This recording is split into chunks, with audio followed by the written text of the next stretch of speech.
여기 뉴욕, 파리를 돌며 전 세계 최고의 레스토랑만을 리뷰하던 구독자 3천만의 영국의 미식 유튜버가 있습니다. 그는 방문한 한국의 작은 골목 식당에서 받은 무료 서비스에 큰 감동을 받았습니다.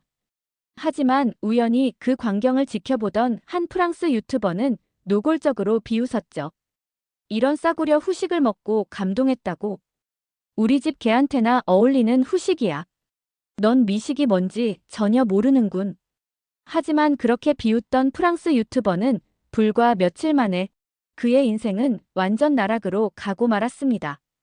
과연 그 작은 한국 식당에서 무슨 일이 있었던 걸까요? 오늘 그 감동적인 이야기를 들려드리겠습니다. 안녕하세요. 올리버 스탠리입니다.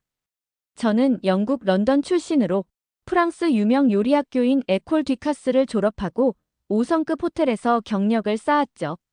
하지만 저는 요리하는 것보다 어울리는 맛을 조합하여 레시피를 만들고 맛을 평가하고 이를 소개하는 일이 더 좋았어요. 그래서 프랑스 대형 외식업체에서 브랜드별 레시피 개발 담당자로 몇 년 일했어요. 지금은 전 세계를 돌아다니며 음식을 평가하는 미식 유튜버로 활동하고 있습니다. 최고의 맛을 찾아라 라는 제 채널 이름을 들어보신 분들도 계실 거예요. 운이 좋게도 많이들 좋아하셔서 구독자 3천만 채널로 성장했어요. 저는 유럽이나 서양권 나라 말고 동양권 나라의 음식도 경험하고 싶어 한국을 방문하게 되었어요. 인천공항에 내리자마자 느껴지는 한국의 분위기가 심상치 않았습니다. 이전에도 몇 번 방문한 적이 있지만 이번엔 뭔가 달랐어요. 미슐랭 가이드 서울 에디션이 발표된 후 처음 오는 거였거든요. 솔직히 말해서 제 속은 타들어가고 있었습니다. 이 평가들이 과연 정확할까? 내가 직접 확인해 봐야겠어. 호텔에 짐을 풀자마자 첫 번째 미슐랭 식당으로 향했죠. 프랑스인이 주인인 식당으로 전통 프랑스식 가정 요리를 선보이는 곳이었죠. 예약이 꽉 차 있었지만 제 이름을 듣고 주방장이 직접 나와 반겨주셨어요. 올리버 스탠리, 당신의 팬입니다. 특별석을 마련해 두었어요. 그 순간 뭔가 불편함이 밀려왔습니다. 이게 진짜 리뷰가 될 수 있을까요? 모두가 나를 알아보는데. 첫 번째 코스가 나왔습니다. 비싼 화이트 와인과 곁들인 해산물 요리였죠. 카메라를 들고 촬영을 시작했지만 갑자기 마음이 무거워졌어요. 이게 다 쇼가 아닌가? 입에 넣기도 전에 감탄사를 준비하는 나 자신이 우스꽝스러웠습니다. 이건 대체 뭔 짓거리야? 갑자기 제 마음속에서 외침이 들려왔어요. 넌 그저 맛있다고 연기하는 광대일 뿐이야. 충격적이었죠. 15년 동안 쌓아온 내 직업, 내 정체성이 한순간에 의문으로 변했습니다. 식사를 마치고 호텔로 돌아오는 길, 취기가 올라오면서 발걸음이 흔들렸어요. 미슐랭 식당의 와인 페어링이 과했던 걸까요? 아니면 제 양심의 가책이었을까요? 길가의 포장마차에서 풍겨오는 매운 향기에 이끌려 들어갔습니다. 여기서는 아무도 날 알아보지 못할 거야. 주방장 아주머니는 제 외모를 보고도 놀라지 않았어요. 그저 분주하게 떡볶이를 휘저으며 영어로 말했죠. It's spicy. 스파이시. 저는 괜찮다고 달라고 대답했어요. 첫 입을 떴을 때 그 맵고 달콤한 맛이 혀를 강타했습니다. 눈물이 핑 돌았어요. 하지만 이건 매운맛 때문만은 아니었죠. 이게 진짜 맛이구나. 카메라 앞이 아닌 그저 한 사람으로서 느끼는 맛이었습니다. 그날 밤 호텔 침대에 누워 천장을 바라보며 생각했습니다. 3천만 명이 보는 내 영상들, 그 화려한 썸네일과 과장된 표정들, 과연 내가 진정한 음식의 가치를 전달하고 있었을까요? 갑자기 모든 것이 가식적으로 느껴졌어요. 스마트폰을 집어들고 댓글을 읽었습니다. 올리버는 이제 돈 받고 리뷰하는 것 같아요. 전처럼 솔직하지 않네요. 옛날에 그가 그립습니다. 가슴이 무너져 내렸어요. 그들의 말이 맞았습니다. 언제부터인가 저는 진실을 말하지 않고 있었어요. 그 순간 결심했습니다. 다시 시작하자. 진짜 맛을 찾아서 진짜 이야기를 전하자. 침대에서 벌떡 일어나 노트북을 켰어요. 다음 날의 일정을 모두 취소하고 새로운 계획을 세웠습니다. 미슐랭의 별 따위는 잊어버리고 진짜 서울의 맛을 찾아 나서기로 했죠. 여러분, 제가 지금까지 보여드렸던 모습은 진짜가 아니었습니다. 카메라 앞에서 떨리는 목소리로 고백했어요. 이제부터 저는 진짜 음식, 진짜 이야기를 찾아 나설 겁니다. 이번 한국 방문은 단순한 콘텐츠 제작이 아닌 제 자신을 되찾는 여정이 될 것입니다. 다음 날 호텔을 나와 큰 길을 벗어나 좁은 골목으로 들어섰어요. 여기선 진짜 한국인들이 어디서 먹는지 보고 싶었습니다. 서울스러운 화려함은 잠시 뒤로 하고 말이죠. 골목을 한참 헤매다 지쳐갈 무렵 간판도 제대로 없는 낡은 식당을 발견했어요. 영화에서나 볼 법한 세월의 흔적이 그대로 묻어있는 곳이었습니다. 평소라면 절대 발을 들여놓지 않았을 테죠. 솔직히 말해서 위생검사도 제대로 받았을지 의심스러웠어요. 하지만 창문 너머로 보니 안에는 사람들이 가득했습니다. 나이 지긋한 아저씨들이 소주잔을 기울이며 웃고 있었죠. 그 웃음소리에 이끌려 문을 열었어요. 문을 여는 순간 풍겨오는 된장찌개 냄새가 코를 찔렀습니다. 그 순간 배고픔이 몰려왔어요. 어서 오세요. 사장으로 보이는 중년 여성이 반갑게 맞아주셨습니다. 하지만 곧 당혹스러운 상황이 벌어졌어요. 메뉴판을 받았는데 한글로만 되어 있는 겁니다. 영어는커녕 사진도 없었죠. 이런 젠장, 저도 모르게 영어로 중얼거렸어요. 외국인이시네요? 처음 오셨어요? 사장님이 핸드폰으로 번역기를 쓰시며며 물으셨습니다. 제가 고개를 끄덕이자 사장님은 웃으시며 말씀하셨어요. 제가 추천해드릴게요. 우리 집 최고는 한방 갈비찜이랑 된장찌개예요. 어때요? 다른 선택지가 없었기에 그냥 수긍했습니다. 네, 그걸로 주세요. 기다리는 동안 주변을 둘러보니 5070대로 보이는 남성들이 대부분이었어요. 그들은 저를 신기한 듯 쳐다보다가도 곧 자신들의 이야기로 돌아갔습니다. 어쩐지 편안함이 느껴졌죠. 카메라에 담아야겠다는 생각이 들었지만 이상하게도 그럴 필요성을 느끼지 못했어요. 그저 이 순간을 온전히 경험하고 싶었습니다. 처음 음식이 나왔을 때 주문하지도 않은 죽이 나왔습니다. 주문하지 않았다고 하니 무료이고 누룽지라고 하더군요. 먹어보니 구수하고 담백한 맑은 죽이었습니다. 그리고 이어서 주문한 음식이 나왔습니다. 솔직히 놀랐어요. 외관과 달리 음식은 정갈했습니다. 정성스럽게 담긴 갈비찜에서는 구수한 향이 풍겼고 된장찌개는 보글보글 끓고 있었어요. 와, 이건 정말 말이 나오지 않았습니다. 첫 입을 떼는 순간 제 입안에서 폭발이 일어났어요. 갈비찜의 달콤하면서도 깊은 맛이 혀를 감쌌습니다. 갈비는 너무 부드러워 젓가락으로 살짝 건드리기만 해도 살이 떨어졌죠. 이게 바로 진짜 한국 음식이구나. 무의식적으로 중얼거렸어요. 식사를 마치고 계산을 하려는데 사장님이 작은 그릇 3개를 가져오셨습니다. 하나는 매실차, 다른 하나는 식혜였어요. 이건 제가 주문한 적이 없는데요. 제가 당황해서 물었죠. 사장님은 의아한 표정으로 저를 쳐다보셨어요. 이건 서비스예요. 식사 후에 드리는 거라고요. 소화도 잘 되고 좋아요. 갑자기 화가 치밀었습니다. 아니, 놀라움이 밀려왔다고 해야 할까요? 서비스라고요? 추가 비용 없이요?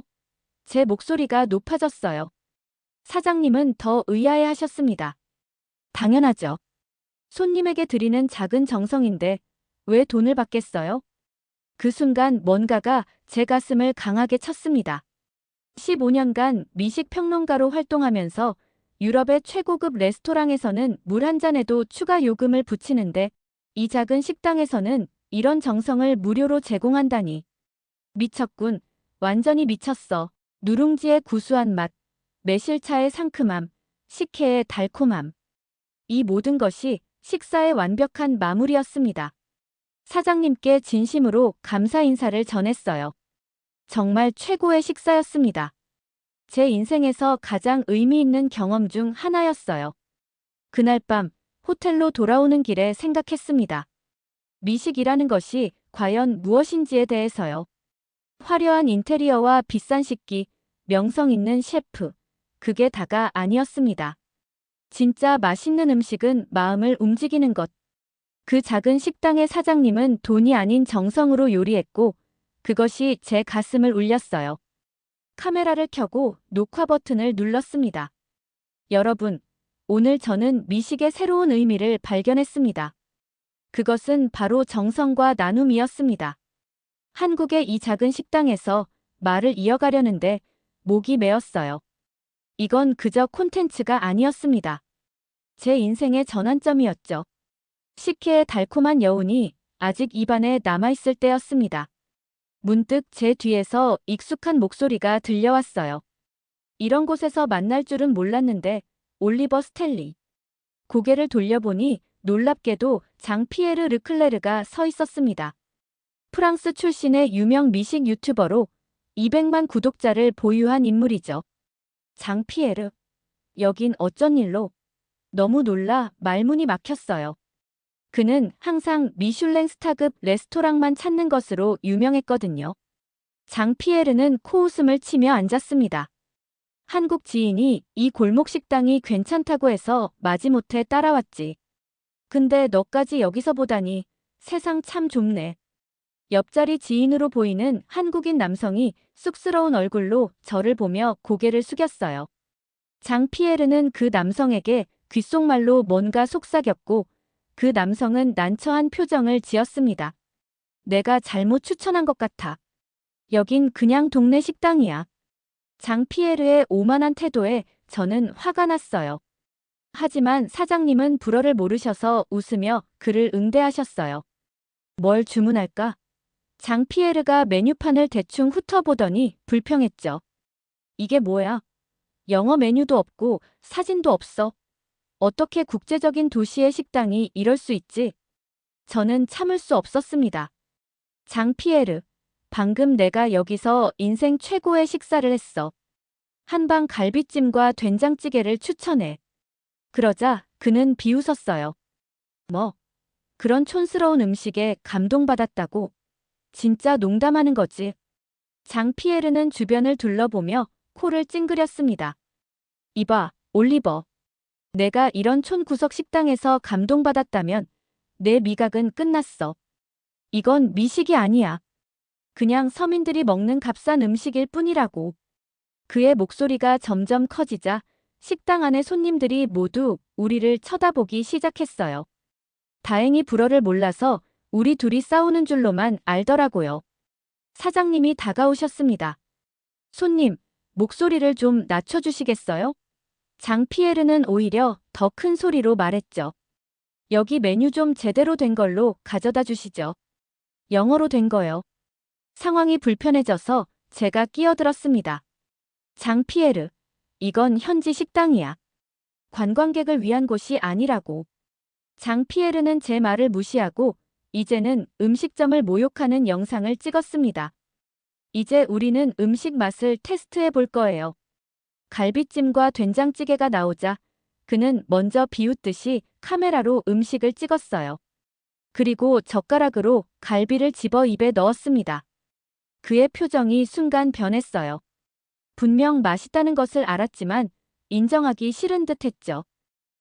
평범하군. 향신료가 너무 강해. 프랑스 요리의 섬세함에는 한참 미치지 못해. 저는 그의 거짓된 반응에 화가 치밀었습니다. 장 피에르, 정직하지 못하군. 내 표정이 맛있다고 말해주고 있어. 그는 얼굴을 붉히며 더욱 공격적으로 나왔어요.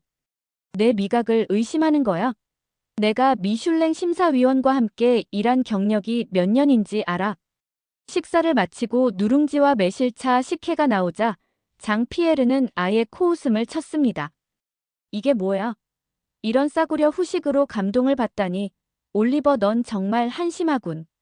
이건 먹다 남은 찌꺼기를 재활용한 것뿐이야. 사장님이 우리 테이블로 다가오셨어요. 피에르가 만족하지 못한 표정이라 이를 눈치채고 차분한 목소리로 말씀하셨죠. 손수 번역기 앱을 사용하면서 말씀하셨어요. 손님, 음식이 마음에 안 드시나요? 장피에르는 비웃음을 지으며 말했습니다. 싸구려 후식으로 손님한테 환심 사는 식당 수준이 너무 저급하네요. 그런 감상적인 서비스로 요리의 질을 결정할 순 없죠. 장피에르는 번역기가 못 알아듣게 작게 말해서 사장님이 말을 이해 못하셨습니다. 하지만 프랑스인이 본인의 식당과 음식을 비하하고 있다는 건 표정과 제스처로 아셨습니다. 그 사건 이후 저는 신경 쓰여서 매일 밤 그 식당을 찾았어요. 그리고 더 이상 화려한 미슐랭 레스토랑은 눈에 들어오지 않기도 했습니다. 제가 찾던 진정한 맛과 정성이 이 작은 식당에 있었으니까요. 사장님은 저를 알아보시고 반갑게 맞아주셨습니다. 영국에서 온 올리버 씨, 또 오셨네요. 세 번째 방문했을 때 사장님이 제게 말씀하셨어요. 오늘은 메뉴판 보지 말고 제가 특별히 준비한 것 드셔보세요. 믿음이 생겼기에 흔쾌히 동의했습니다. 나온 음식은 제가 처음 보는 것이었어요. 이게 뭔가요? 제가 물었죠. 간장게장입니다. 간장에 숙성시킨 꽃게예요. 밥도 많이 준비하세요. 밥도둑이라고 불리거든요. 사장님의 말씀대로 게딱지를 열자 검붉은 살이 보였습니다. 조심스럽게 한 입 떠먹었는데 이게 뭐야? 놀라서 소리쳤어요. 짭조름하면서도 달콤한 맛이 입안에서 폭발했죠.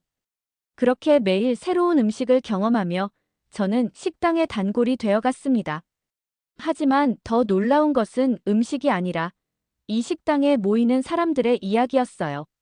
사장님은 손님마다 살뜰히 챙기셨죠. 김 부장님, 오늘도 야근이세요? 이거 드시고 힘내세요. 박 할머니, 오늘은 어깨 통증이 좀 어떠세요? 어느 날 제가 한 할머니에게 다가가 번역기 앱을 켜서 말을 걸었습니다. 할머니, 이 식당 음식이 어떠세요? 그 질문에 할머니의 눈에 갑자기 눈물이 고였어요. 아이고, 이 누룽지 맛은 세상에 둘도 없지.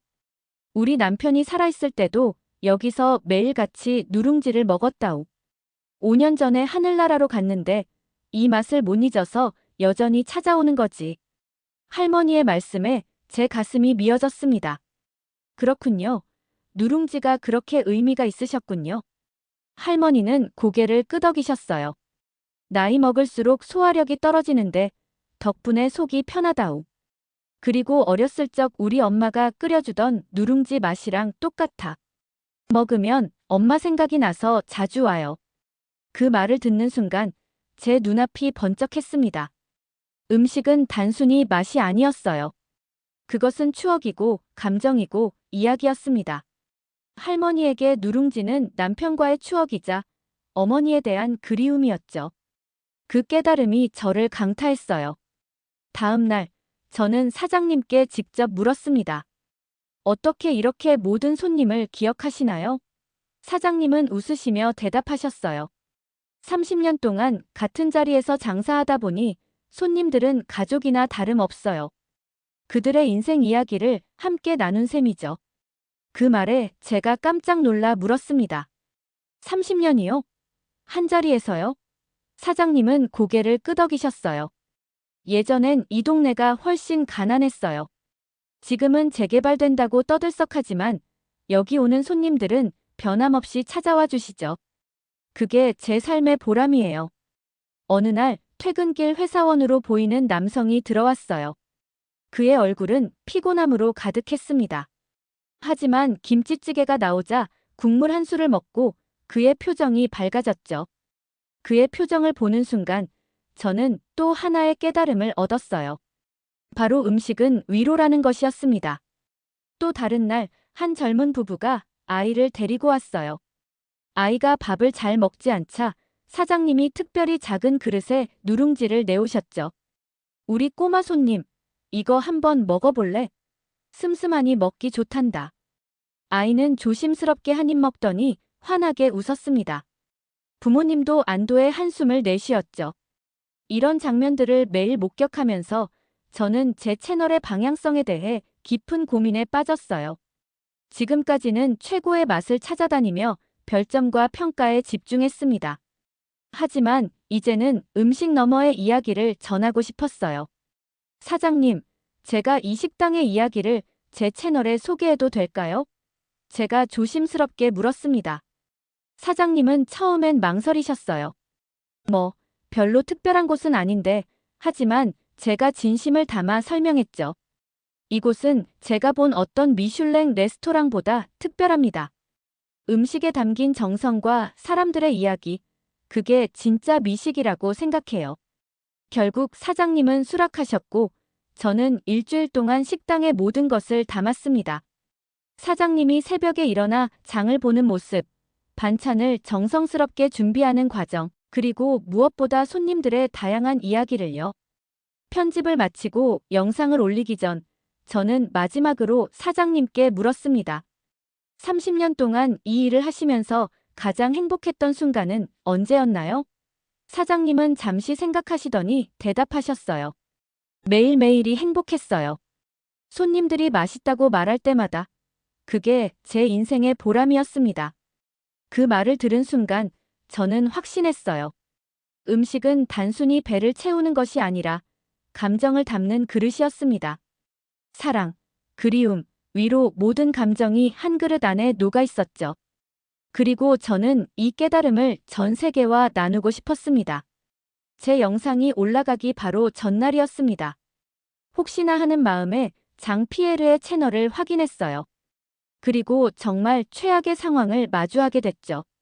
장피에르가 올린 최신 영상의 제목은 한국의 가짜 미식 문화 폭로였습니다. 심장이 덜컥 내려앉았어요. 영상을 틀자마자 장피에르의 오만한 목소리가 흘러나왔습니다. 오늘은 여러분께 충격적인 진실을 말씀드리려고 합니다.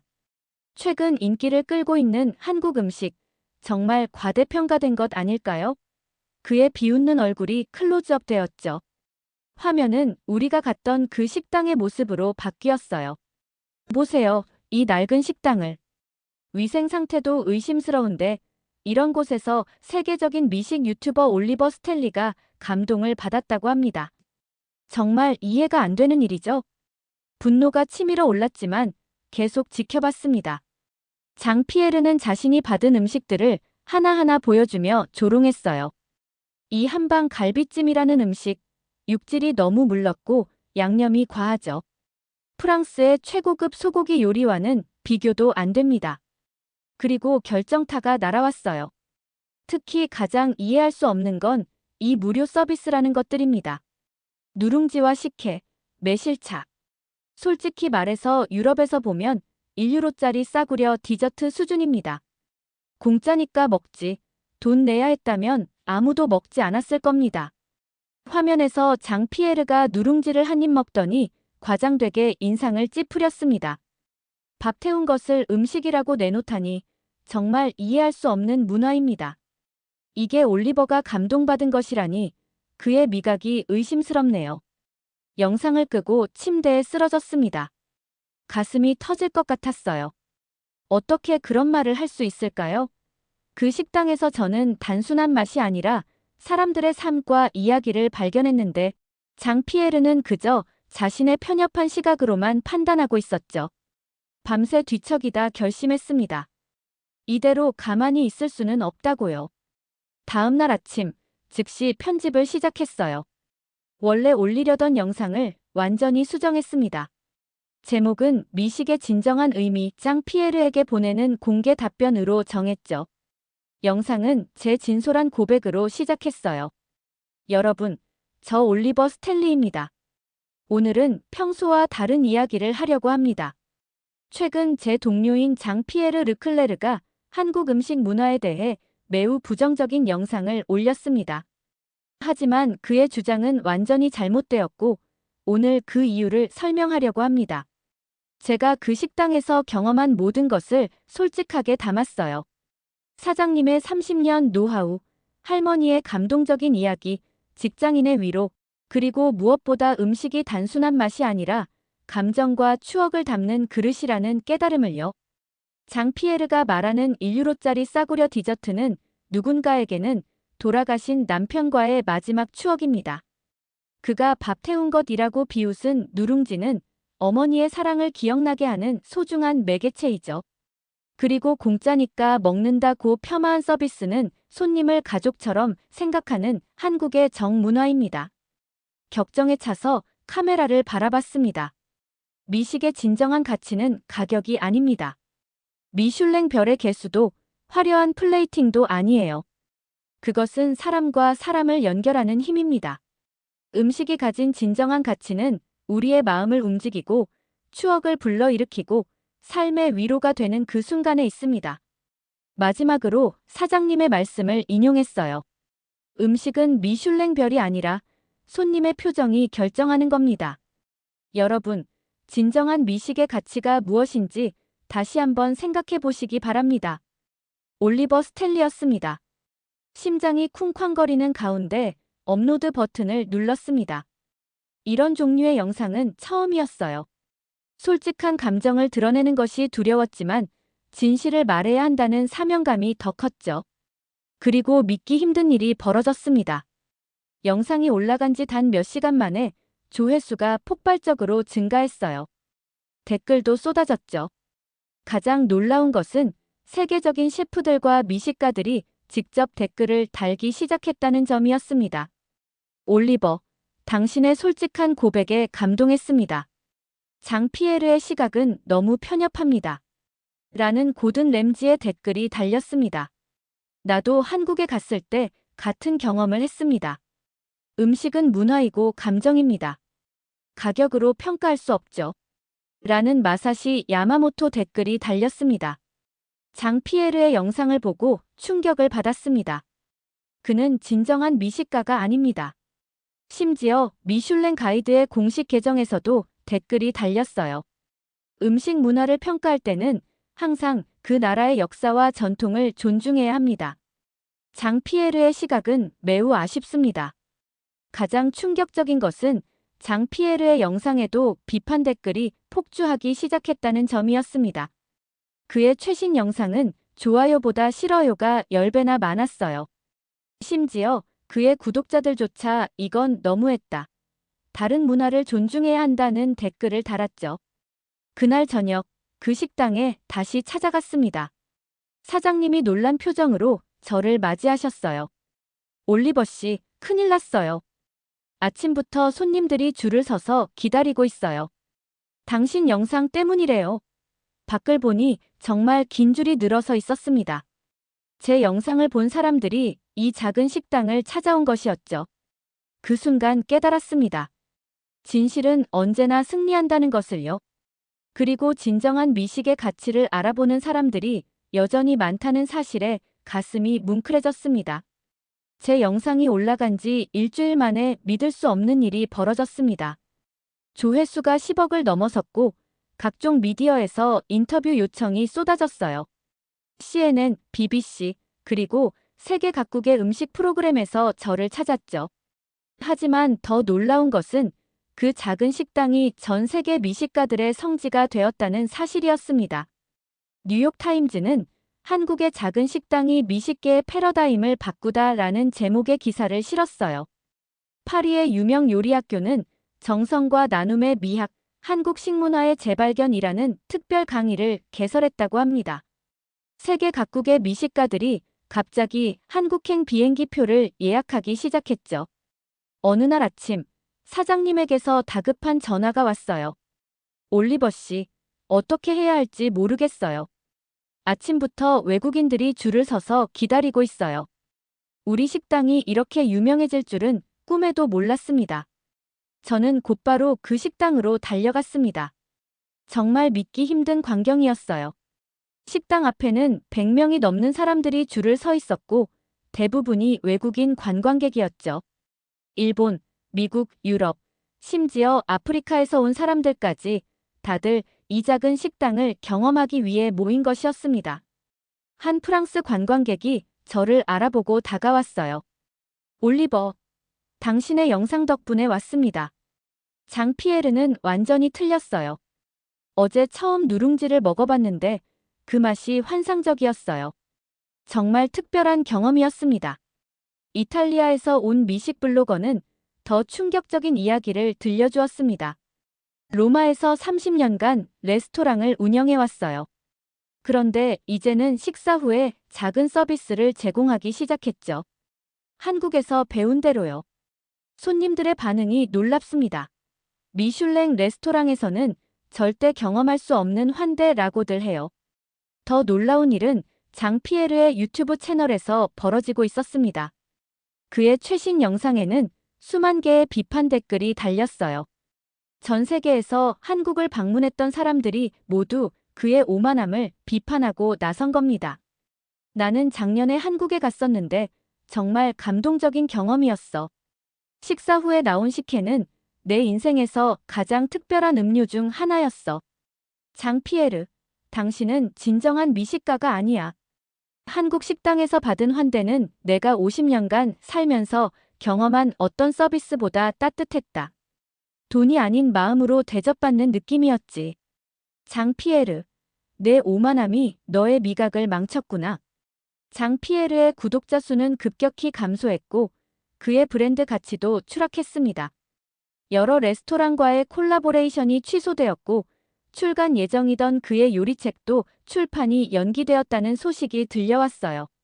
다음 날 저는 흥미로운 소식을 들었어요.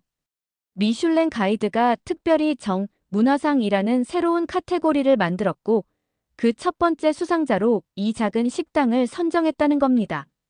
사장님은 그 소식을 듣고도 별로 놀라지 않으셨어요. 상이 중요한 게 아니라 손님들이 맛있게 드시는 게 중요하죠. 한 달 후, 저는 놀라운 소식을 더 들었습니다. 장피에르가 자신의 채널에 사과 영상을 올렸다는 거예요. 저는 그 영상을 재생했습니다. 전 세계 구독자 여러분, 그동안 제 오만함으로 많은 분들께 실망을 안겨드려 진심으로 사과드립니다. 최근 다시 한국을 방문해 진정한 한국 음식 문화를 경험했습니다. 그리고 깨달았습니다. 미식은 가격이나 명성이 아니라 정성과 마음이라는 것을요. 알고 보니 장피에르는 몰래 한국을 재방문했고 여러 식당을 돌아다니며 진정한 한국 음식 문화를 체험했다고 해요. 그리고 마지막으로 그 작은 식당을 다시 찾았을 때 사장님은 그를 알아보고도 변함없이 환대했다고 합니다. 그 경험이 그를 완전히 바꿔놓았다고 하네요. 이 모든 소동 속에서 가장 변하지 않은 것은 바로 그 작은 식당과 사장님의 정신이었습니다. 전 세계가 주목하는 와중에도 사장님은 여전히 조용히 자신의 일을 하며 모든 손님에게 최선을 다했어요. 그것이야말로 진정한 장인 정신이었고 한국적 문화의 본질이었죠. 10년간 미식 평론가로 활동하면서 수많은 레스토랑을 다니고 셰프들을 만났지만 음식을 통해 마음을 나누는 문화를 경험한 것은 한국이 처음이었습니다. 네, 이렇게 모든 사연을 들어봤습니다. 이 작은 한국 식당에서 벌어진 일은 단순한 한 끼 식사의 이야기가 아닙니다. 음식이란 그저 맛있고 비싼 것이 아니라 사람과 사람을 잇는 정이라는 매개체라는 걸 보여준 사건이었습니다. 우리가 너무나 익숙하게 여겼던 따뜻한 후식 한 잔, 손님을 향한 작은 배려가 전 세계적으로 놀라운 가치로 인정받고 있습니다. 우리는 단순히 맛있는 음식만이 아니라 사람을 감동시키는 음식 문화를 만들어가고 있는 겁니다. 한국인 따뜻한 정문화가 전 세계적으로 존경받고 있다는 것, 정말 자랑스럽지 않나요? 여러분, 오늘의 이야기 어떠셨나요? 이 영상이 재미있었다면 좋아요와 구독 부탁드립니다. 앞으로도 더욱 감동적이고 흥미로운 이야기로 돌아오겠습니다. 지금까지 감동의 대한민국이었습니다. 감사합니다.